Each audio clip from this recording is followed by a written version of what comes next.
La música de Erich Sand. D. H. P. Lovecraft. He examinado los mapas de la ciudad con el mayor cuidado, pero nunca he vuelto a encontrar la Rue de Auxel. Estos mapas no han sido únicamente mapas modernos, pues sé que los nombres cambian. Por el contrario, he profundizado en todas las antigüedades del lugar, y he explorado personalmente todas las regiones, de cualquier nombre, que pudieran responder a la calle que yo conocía como Rue de Auxel. Pero a pesar de todo lo que he hecho, sigue siendo un hecho humillante que no pueda encontrar la casa, la calle, o incluso la localidad, donde, durante los últimos meses de mi empobrecida vida como estudiante de metafísica en la universidad, escuché la música de Erich Sand.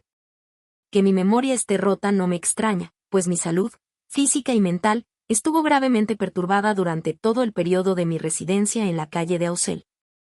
Y recuerdo que no llevé allí a ninguno de mis pocos conocidos. Pero el hecho de que no pueda volver a encontrar el lugar es a la vez singular y desconcertante. Ya que se encontraba a media hora a pie de la universidad y se distinguía por unas peculiaridades que difícilmente podrían ser olvidadas por cualquiera que hubiera estado allí. Nunca he conocido a una persona que haya visto la Rue de Auxel. La Rue de Auxel se extendía a través de un río oscuro, bordeado por precipitados almacenes de ladrillos con ventanas oscuras y atravesado por un pesado puente de piedra oscura. El río estaba siempre sombrío, como si el humo de las fábricas vecinas impidiera el paso del sol.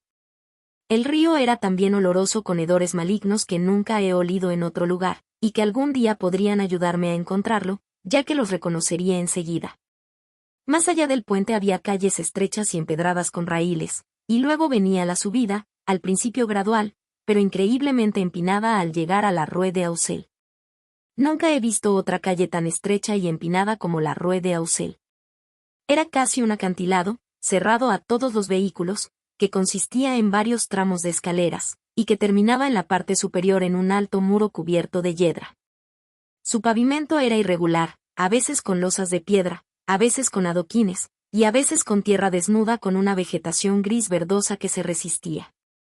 Las casas eran altas, con tejados en forma de pico, increíblemente viejas y locamente inclinadas hacia atrás, hacia adelante y hacia los lados.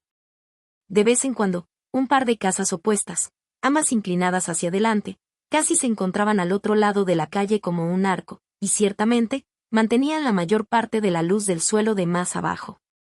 Había algunos puentes aéreos de casa a casa al otro lado de la calle.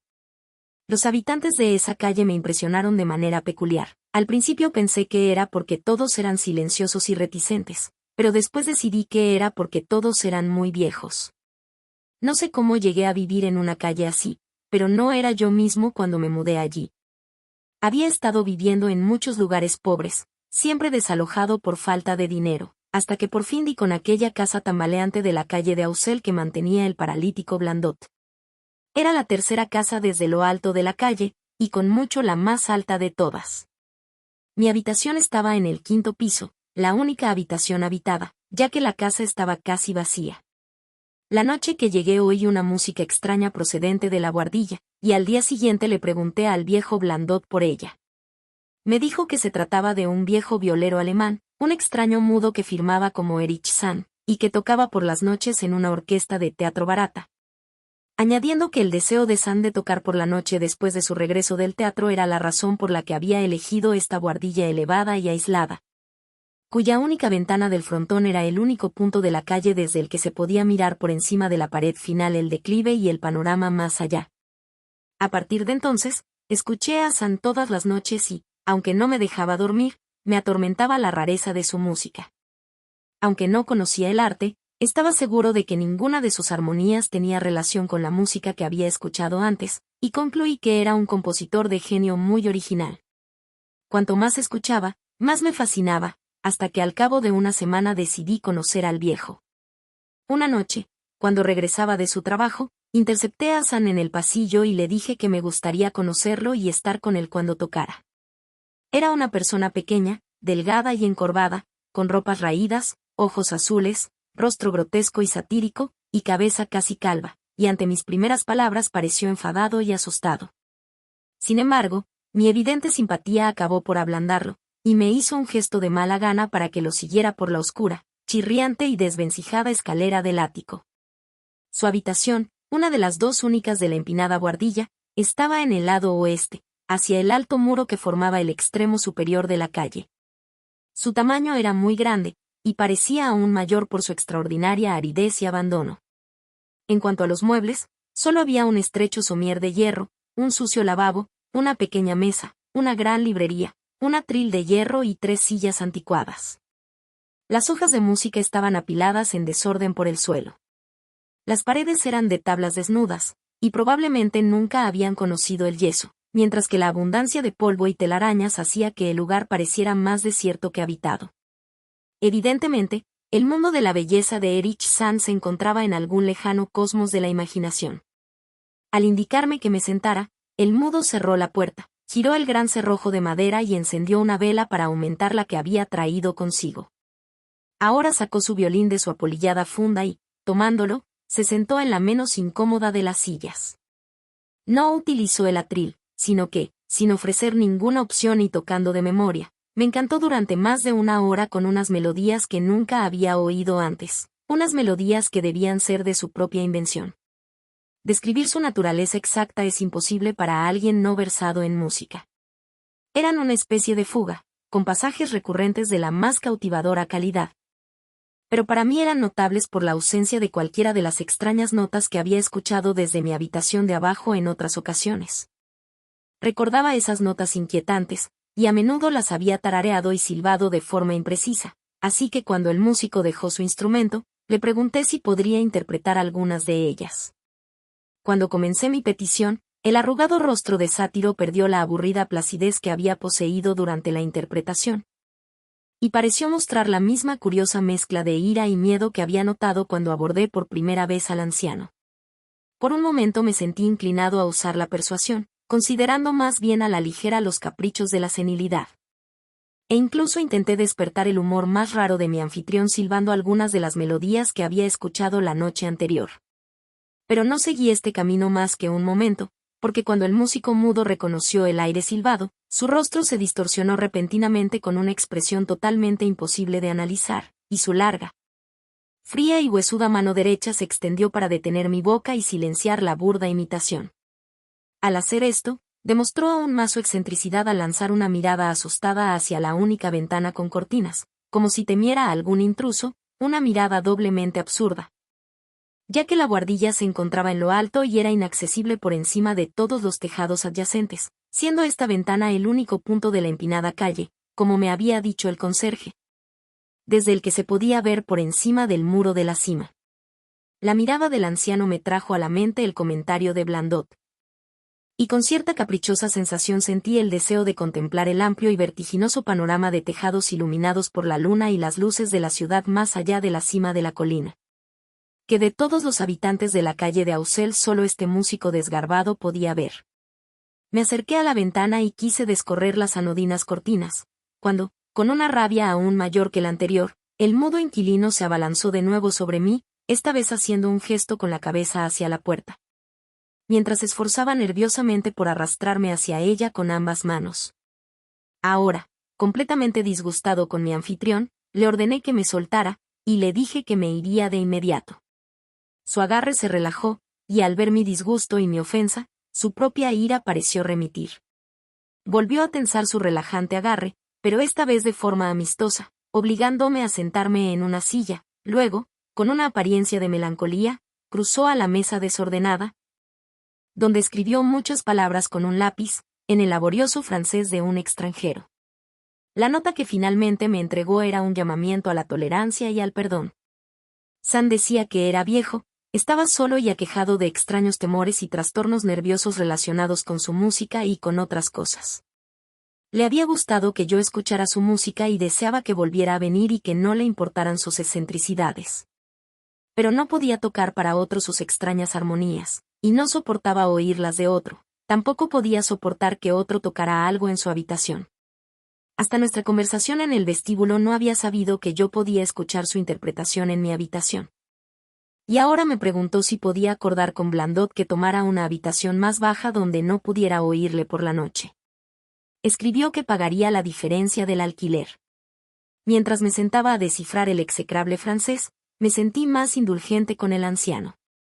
Era víctima de un sufrimiento físico y nervioso, como yo, y mis estudios metafísicos me habían enseñado a ser amable. En el silencio se oyó un leve sonido procedente de la ventana o la persiana debió de vibrar con el viento nocturno y, por alguna razón, me sobresalté casi tan violentamente como Erich-san. Cuando terminé de leer, estreché la mano de mi anfitrión y me marché como un amigo. Al día siguiente, Blandot me dio una habitación más cara en el tercer piso, entre los apartamentos de un viejo prestamista y la habitación de un respetable tapicero. En el cuarto piso no había nadie. No tardé en comprobar que el afán de Sam por mi compañía no era tan grande como había parecido mientras me convencía de bajar del quinto piso. No me pedía que lo llamara, y cuando lo hacía parecía inquieto y tocaba con desgana. Esto era siempre por la noche, durante el día dormía y no admitía a nadie. Mi afición por él no aumentó, aunque la habitación del ático y la extraña música parecían ejercer una extraña fascinación sobre mí. Sentía un curioso deseo de mirar por aquella ventana, por encima de la pared y por la invisible pendiente, los relucientes tejados y agujas que debían de estar allí extendidos. Una vez subí a la buhardilla durante las horas de teatro, cuando Sam no estaba, pero la puerta estaba cerrada. Lo que sí conseguí fue escuchar los juegos nocturnos del viejo mudo. Al principio subía de puntillas a mi antiguo quinto piso, y luego me atreví a subir la última y chirriante escalera hasta la buhardilla. Allí, en el estrecho vestíbulo, fuera de la puerta con cerrojo y con el ojo de la cerradura tapado, oía a menudo sonidos que me llenaban de un temor indefinible, el temor de una vaga maravilla y un misterio inquietante. No era que los sonidos fueran horribles, pues no lo eran, sino que contenían vibraciones que no sugerían nada en este globo terráqueo. Y que a ciertos intervalos asumían una cualidad sinfónica que difícilmente podía concebir como producida por un solo intérprete. Ciertamente, Erich-san era un genio de gran poder. A medida que pasaban las semanas, la interpretación se volvía más salvaje, mientras que el viejo músico adquiría una masilencia y una furia cada vez más lamentables. Ahora se negaba a admitirme en cualquier momento, y me rehuía cada vez que nos encontrábamos en la escalera. Entonces, una noche, mientras escuchaba en la puerta, oí los chillidos del violín convertirse en una caótica babel de sonidos. Un pandemonium que me habría llevado a dudar de mi propia y temblorosa cordura si no hubiera llegado desde detrás de aquel portal enrejado una lastimosa prueba de que el horror era real. El horrible e inarticulado grito que solo un mudo puede emitir, y que solo se eleva en los momentos de más terrible miedo o angustia. Llamé repetidamente a la puerta, pero no recibí respuesta. Después esperé en el negro pasillo, temblando de frío y miedo, hasta que oí el débil esfuerzo del pobre músico por levantarse del suelo con la ayuda de una silla. Creyendo que acababa de recobrar el conocimiento después de un desmayo, reanudé mis golpes, gritando al mismo tiempo mi nombre de forma tranquilizadora. Oí que Sam se acercaba a la ventana y cerraba el postigo y la hoja, y que se dirigía a la puerta, que desenrajaba vacilantemente para admitirme. Esta vez su alegría por tenerme presente era real, pues su rostro distorsionado brillaba de alivio mientras se aferraba a mi abrigo como un niño se aferra a las faldas de su madre. Temblando patéticamente, el anciano me obligó a sentarme en una silla mientras él se hundía en otra, junto a la cual su viola y su arco yacían descuidadamente en el suelo. Permaneció sentado durante algún tiempo inactivo, asintiendo extrañamente, pero con una paradójica impresión de escucha intensa y asustada. Posteriormente pareció estar satisfecho, y cruzando a una silla junto a la mesa escribió una breve nota, me la entregó, y volvió a la mesa, donde comenzó a escribir rápida e incesantemente. La nota me imploraba, en nombre de la misericordia, y en aras de mi propia curiosidad, que esperara donde estaba mientras él preparaba un relato completo en alemán de todas las maravillas y terrores que lo acosaban. Esperé, y el lápiz del mudo voló. Fue quizás una hora más tarde, mientras yo seguía esperando y mientras las hojas escritas febrilmente por el viejo músico seguían apilándose, cuando vi a Sam sobresaltarse como por la insinuación de una horrible conmoción. Inevitablemente, miraba hacia la ventana con cortinas y escuchaba estremecedoramente. Entonces me pareció oír un sonido, aunque no era un sonido horrible, sino una nota musical exquisitamente baja e infinitamente lejana, que sugería un intérprete en una de las casas vecinas. O en alguna morada más allá del alto muro sobre el que yo nunca había podido mirar. El efecto sobre Sam fue terrible, porque, dejando caer su lápiz, se levantó de repente, cogió su viola y empezó a desgarrar la noche con el toque más salvaje que jamás había oído de su arco, salvo cuando escuchaba en la puerta enrejada. Sería inútil describir la forma de tocar de Erich-san en aquella terrible noche. Era más horrible que todo lo que había escuchado, porque ahora podía ver la expresión de su rostro y darme cuenta de que esta vez el motivo era el miedo. Trataba de hacer ruido, de ahuyentar algo o de ahogar algo, lo cual no podía imaginar, aunque me parecía que debía ser impresionante. La interpretación se volvió fantástica, delirante e histérica, pero mantuvo hasta el final las cualidades de genio supremo que yo sabía que poseía este extraño anciano. Reconocí la melodía. Era una salvaje danza húngara popular en los teatros, y reflexioné por un momento que era la primera vez que oía a San tocar la obra de otro compositor. Más y más fuerte, más y más salvaje, se elevó el chillido y el gemido de aquella viola desesperada. El intérprete chorreaba una extraña sudoración y se retorcía como un mono, mirando siempre frenéticamente a la ventana con cortinas. En sus frenéticos acordes casi podía ver a sátiros y bacanales sombríos bailando y girando locamente a través de abismos hirvientes de nubes y humo y relámpagos. Y entonces me pareció oír una nota más grave y firme que no procedía del violín, una nota tranquila, deliberada, decidida y burlona, procedente de un lugar lejano del oeste. En ese momento, la persiana empezó a traquetear con el aullante viento nocturno que había surgido fuera, como si respondiera al loco juego interior. La chillona viola de San se superó a sí misma emitiendo sonidos que nunca había pensado que pudiera emitir una viola. La persiana sonó más fuerte, se desprendió y comenzó a golpear la ventana. Entonces el cristal se rompió estremecedoramente bajo los persistentes impactos, y el viento helado se precipitó, haciendo chisporrotear las velas y haciendo crujir las hojas de papel sobre la mesa donde San había empezado a escribir su horrible secreto. Miré a San y vi que ya no era consciente. Sus ojos azules estaban desorbitados, vidriosos y sin visión, y el frenético juego se había convertido en una orgía ciega, mecánica e irreconocible que ninguna pluma podía siquiera sugerir. Una repentina ráfaga, más fuerte que las demás, atrapó el manuscrito y lo llevó hacia la ventana. Seguí las hojas voladoras con desesperación, pero desaparecieron antes de que llegara a los cristales demolidos. Entonces recordé mi viejo deseo de mirar desde esta ventana, la única ventana de la calle de Auxel desde la que se podía ver la ladera más allá de la muralla, y la ciudad extendida por debajo. Estaba muy oscuro, pero las luces de la ciudad siempre ardían, y yo esperaba verlas allí entre la lluvia y el viento. Sin embargo, cuando miré desde la más alta de todas las ventanas del frontón, mientras las velas chisporroteaban y el insano violín aullaba con el viento nocturno, no vi ninguna ciudad extendida abajo, ni luces amistosas que brillaran en las calles recordadas, sino solo la negrura del espacio ilimitado, un espacio inimaginado, vivo con movimiento y música, y que no tenía ninguna apariencia de nada en la tierra. Y mientras me quedaba mirando aterrorizado, el viento apagó las 2 velas de aquella antigua guardilla de picos, dejándome en una oscuridad salvaje e impenetrable con el caos y el pandemonium delante de mí. Y la locura demoníaca de aquel violín nocturno detrás de mí. Retrocedí tambaleándome en la oscuridad, sin poder encender una luz, chocando contra la mesa, volcando una silla. Y finalmente abriéndome paso a tientas hasta el lugar donde la negrura gritaba con una música estremecedora. Para salvarme a mí mismo y a Erich-san podía al menos intentarlo, fueran cuales fueran los poderes que se me opusieran. Una vez creí que una cosa escalofriante me rozaba, y grité, pero mi grito no se oía por encima de aquel horrible violín. De repente, de la negrura, me golpeó el arco que aserraba locamente, y supe que estaba cerca del músico. Tanteé el terreno, toqué el respaldo de la silla de San, y luego encontré y sacudí su hombro en un esfuerzo por hacerlo entrar en razón. No respondió, y el violín siguió chillando sin cesar. Llevé mi mano a su cabeza, cuyo movimiento mecánico pude detener, y le grité al oído que ambos debíamos huir de las cosas desconocidas de la noche.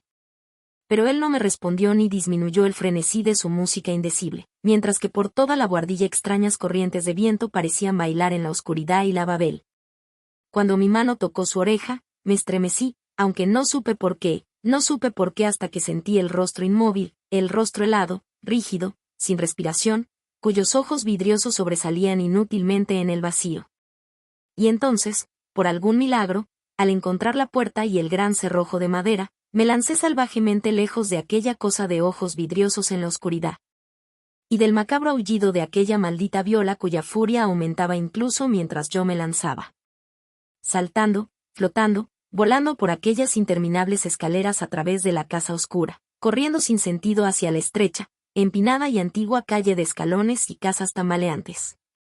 Bajando con estrépito los escalones y los adoquines hacia las calles más bajas y el pútrido río con paredes de cañón, jadeando a través del gran puente oscuro hacia las calles y bulevares más amplios y saludables que conocemos. Todas estas son impresiones terribles que permanecen en mí. Y recuerdo que no había viento, y que la luna estaba fuera, y que todas las luces de la ciudad titilaban. A pesar de mis búsquedas e investigaciones más cuidadosas, nunca he podido encontrar la calle de Auxel. Pero no lo lamento del todo, ni por esto ni por la pérdida en abismos insospechados de las hojas estrechamente escritas que eran las únicas que podían explicar la música de Erich Sand.